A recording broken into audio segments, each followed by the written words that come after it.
Well, hello everyone and welcome back to my channel. A couple weeks ago, I posted a brand new reptile room tour video. I briefly mentioned that some of the animals that you have seen on my YouTube channel before wouldn't be seen in my newest reptile room tour video because I had actually rehomed a couple animals. So in this video, I'm going to explain and tell you guys why I rehomed some of my animals, and I'm also going to talk a little bit about Pettube and my experience being a pet YouTuber and how that has affected my decisions, because I feel like that does kind of play into this topic a lot. So I'm going to start out by explaining my own situation and my animals, and then after that I'll move into the whole just pet YouTube side of things. So I am someone who owns a lot of animals, and I have owned a lot of animals for quite some time now. Realistically, I've owned pets for basically my entire life. I had quite a few different pets growing up when I was a kid, but I really got into like the pet hobby and the reptile hobby in like 2016, 2017. Now, I always felt fairly comfortable keeping a large number of animals because most of the animals that I kept were reptiles, and I find with reptiles it's a lot easier to have 30 reptiles than it is to have 30 dogs, for example. The maintenance for them is just not nearly as time consuming as it is for some other animals. So for me, someone who really loves animals and is okay with dedicating a lot of my time to caring for animals, I felt comfortable owning a large number of them. And truthfully, I still do feel comfortable owning a large number of them, but I have made the choice to shrink that number a little bit. Over the past couple of years that I've been keeping reptiles and even other pets, I've really come to learn what I enjoy and what I maybe don't enjoy as much. And as the hobbies developed, as my passions have developed, and I've learned more about myself and my style of keeping and the type of animals I've owned, I've come to learn that I really enjoy and get the most pleasure out of owning them while being able to provide them with very high levels of care and very exquisite habitats. I have a lot of fun when it comes to building enclosures and designing enclosures and picking out live plants for them, and the whole process of creating an environment for an animal is really enjoyable to me. And when you're creating enclosures and using live plants and stuff, not only do you get to enjoy the animals, but you also get to enjoy the plants, and you get to see the plants grow and the plants fill in. And as I shifted my style of animal care from just kind of giving the animal what they need by following basic care guides versus going as elaborate and extravagant as I can, I've come to learn that that's a bit more difficult to do when you have a really large number of animals, or at least it's difficult for me to do with the number of animals that I have. So for me, in an ideal world, I would be keeping all of the animals I own in very large enclosures that I've put a lot of work and a lot of effort into. They would all have custom backgrounds, they would all be full of various live plants to suit the animal's habitat. That's what I enjoy. But to be completely honest, that has been rather difficult for me to do over the past couple years because I have a lot of animals and a limited amount of space and also a limited budget. So because of my space limitations and my budget limitations, I've really only been able to care for some of my animals in the way that I really enjoy caring for them. And that is ultimately just a big factor in why I decided to rehome some of the animals that I have. Now, this is not a decision that I came to lightly. In fact, it took me a really long time to actually say, okay, yes, this is the right thing to do. This is the right thing for you and for your animals. Let's go ahead and rehome some of them, because I've always been of the mindset that if you take an animal into your care, you are now fully responsible for them, and ideally you want to be able to care for that animal for its whole life and be able to provide for it for its whole life. And reptiles and amphibians especially can be really long commitments. It's not like a hamster that has a 2-year lifespan. A lot of these guys have 15, 20 to 30-year lifespan. So they are long commitments. And when I first originally brought these animals into my home, I was telling myself, yes, I'm going to be committed to these animals for hopefully their entire lifespan. But now I'm kind of going back on that a little bit, and that was a really hard choice for me to make. But ultimately, I decided that it was going to be best for me and for my animals. If you're someone who's been a longtime viewer of my channel, you've known that over the past couple years, I've taken quite a few hiatuses.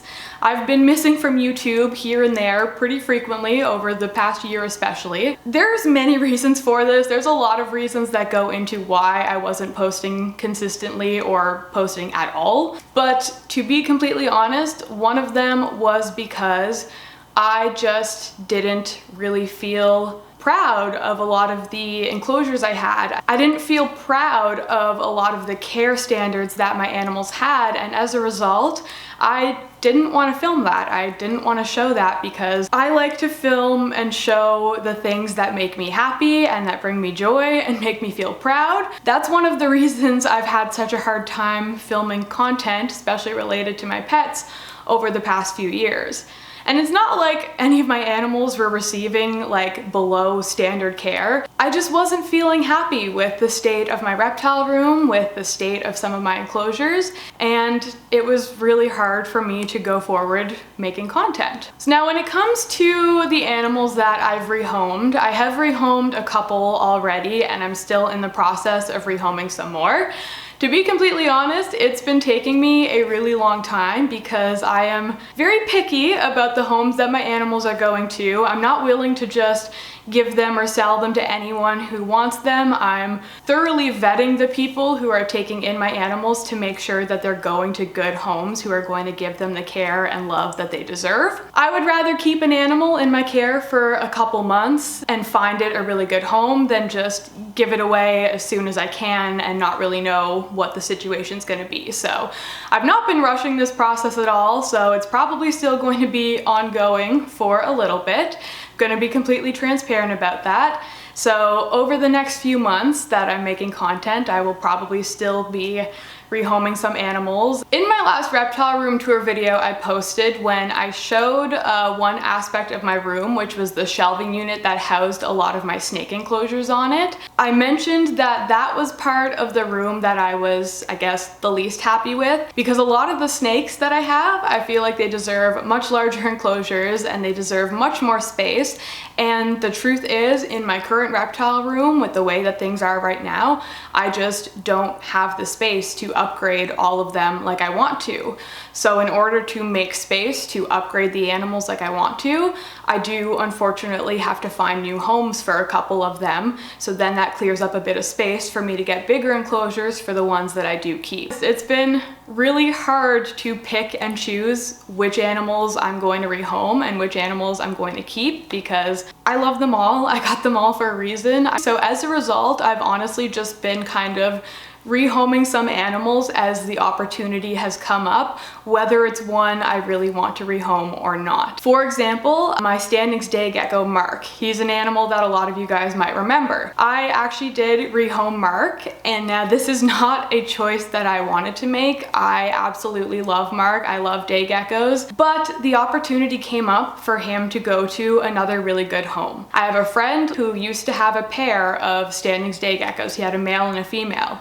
Unfortunately, his male passed away and he was looking for a new one. I knew that he would be a great owner, so I ended up giving him Mark so then he could have his breeding pair again. This way, Mark went to a really good home where I know he's going to be well taken care of, and it also cleared a little bit of space up in my reptile room. Ultimately, no matter what, the animal's well-being is what I'm putting first. Budget has also been a really big thing to consider when I've been rehoming some of my animals. Where I live, costs of everything have just skyrocketed. Everything is so much more expensive than it used to be, which has put me on a tighter budget. I want to upgrade a lot of my animals' enclosures, but I just don't have the budget to upgrade 50 different animals. So thinking about my budget is also something that has affected this decision. Even things like my reptiles' food and care has gone up so much in price. A couple years ago, back in like 2020, I used to pay $17 for 1,000 crickets. I now pay $60 for 1,000 crickets. Feeder rodents are way more expensive. Enclosures themselves are way more expensive. So financially, it's been a lot harder for me to care for a large number of animals than it used to be, which really sucks. Did not see this coming. If I did, maybe I would have not gotten so many animals in the first place, but unfortunately, I could not predict this happening a couple years ago. So hopefully that explains why I've decided to rehome some of my animals. Again, this is not a decision that I've taken lightly, and I know that it is a decision that people will have opinions about. I know some people are really against rehoming animals. Some people will think that I'm doing the responsible thing. At the end of the day, what anyone else thinks doesn't really matter to me as long as I know that I'm doing the right thing. So yeah, I just wanted to share this with you, and whatever your opinion on the matter is, that's okay. Now I want to talk a little bit about Pettube and my experience being a pet YouTuber and if that has influenced my decision at all, because I think a lot of people think that it might have. Pet YouTube is an interesting place, and it is a place that I've existed for quite a while now. I first started making YouTube videos in 2017 and I've been doing it ever since, with a few breaks in between. And over that time, I feel like the community has evolved a lot. I feel like it's come a really long way. I feel like when I first started out back in 2017 and 2018, the community was a lot smaller in terms of the number of creators who existed. And I feel like there was also a lot more drama than there is now. Maybe I'm wrong about that. I don't know. I don't think there's as much drama as there used to be. It was full of drama a while ago, and I think now people are much friendlier and much more respectful, which is a wonderful thing. But something I used to see online all the time a couple years ago were people talking about how people like me, pet YouTubers who had a lot of animals, only got these animals for the views, and they would get a lot of animals because they knew that having a lot of animals would get them a lot of views. I'm sure there is a little bit of truth to this for some people, but only speaking for myself, I can pretty confidently say that this was never the case for me. Yes, I did have a lot of animals. Yes, I got a lot of animals and made content about them. But when I was getting a pet, content was never the reason why I did it. Anytime I got a pet, it was because I wanted that animal, I wanted to commit to it, I wanted to care for it and enjoy it for a very long time. Of course, all the animals that I got, I did show online, but that was just because I also really enjoyed making content and I really enjoyed YouTube. You know, I could go out and get a new pet gecko and I could make a video about that pet gecko. And that video about this pet gecko maybe would earn $50, but yet I paid $300 for the gecko and now I'm paying hundreds of dollars for an enclosure and its ongoing care and food and stuff. So I can promise you that views and money were never really the reason that I got a pet, but I do understand why some people think that and why it might look that way when you're seeing it online, because when you're watching someone's YouTube videos, you're only seeing the videos that they post. You're not seeing the rest of their life, and it's easy to then kind of create your own version of what happens behind the scenes, and I really can't blame anyone for that. Like, that's just how the human brain works. You only see what I put out to the world, and I will never even fully understand how anyone else perceives it because I exist in this body and brain 24/7. I can't escape it. So I have all of the context for the rest of my life.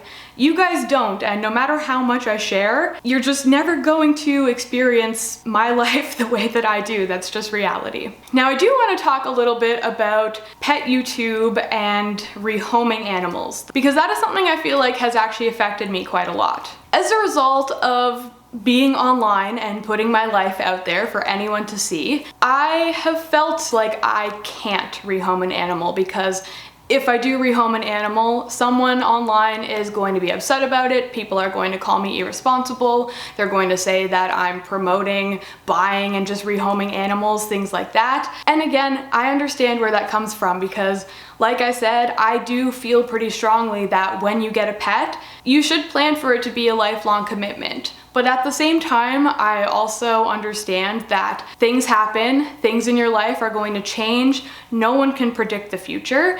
And if things change and get to the point where you feel like rehoming an animal is what you need to do, I think that that's what you should do, and I don't think there should be any shame in that. But I do understand why there is a lot of different feelings and opinions on this topic, because, you know, we're not just talking about collectibles that have no feelings and no sentience that you can buy and sell whenever you want.